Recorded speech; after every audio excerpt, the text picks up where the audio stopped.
Olha, o futebol, à primeira vista, parece uma coisa tão simples, não é mesmo?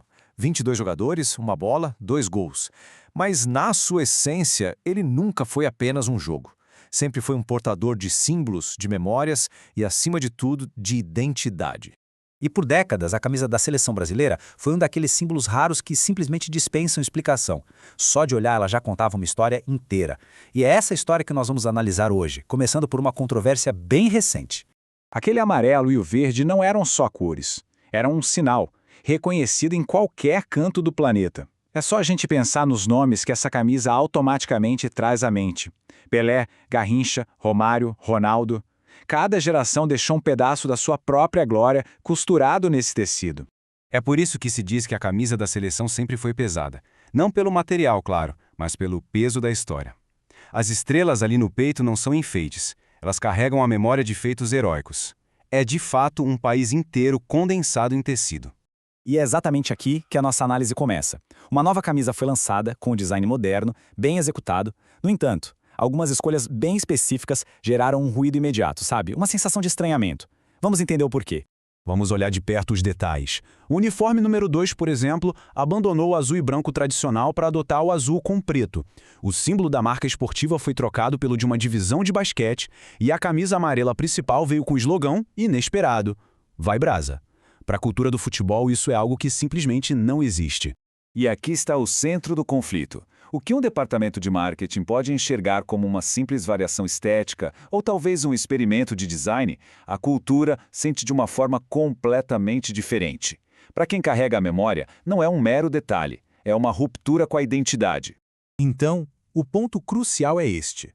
Quando uma instituição altera um símbolo que está tão profundamente enraizado, ela não está só mudando um objeto, ela está tocando na identidade coletiva. E identidade não é um exercício criativo que se reinventa a cada temporada. E tem esta citação de Platão que ilustra a questão de forma brilhante. A alma de uma cidade ou de uma cultura está ligada àquilo que a torna reconhecível. Mudar essas formas sem critério, sem um diálogo com a história, é correr o risco de dissolver essa alma. Pensa bem, o futebol brasileiro e os seus símbolos não nasceram em salas de reunião. Eles nasceram nos campos de várzea, nos estádios barulhentos, em gerações que viram naquela camisa um sinal de pertencimento. Quando uma reinvenção vem de fora para dentro, ela soa como um ruído, uma imposição. Essa discussão toda sobre a camisa pode até parecer específica, mas ela é só a ponta do iceberg. Ela aponta para uma questão muito mais profunda, muito mais universal, a fragilidade da nossa própria identidade. E este é o risco. Quando um povo, uma cultura, perde a clareza da sua própria identidade, abre-se um vácuo. E nesse espaço vazio, qualquer narrativa externa pode entrar e começar a redefinir a história e o significado dos seus símbolos. O risco deixa de ser estético e passa a ser existencial. Aristóteles nos ensina que o caráter se forma pela repetição de hábitos. O mesmo vale para as nações. Elas se tornam aquilo que repetem ao longo do tempo.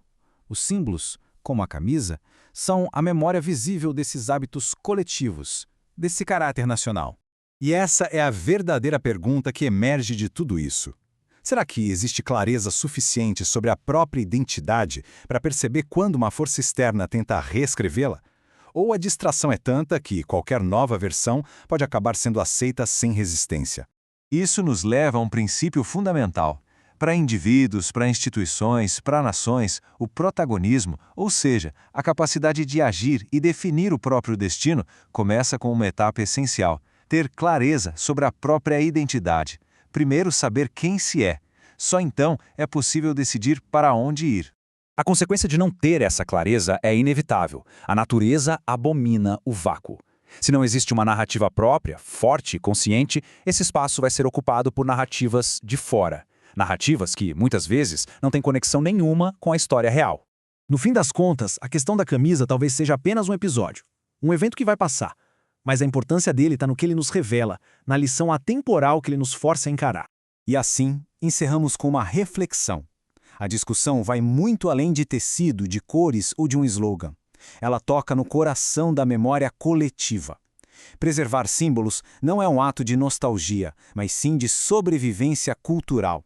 Afinal, ao deixar de protegê-los, não se corre o risco de esquecer quem realmente somos?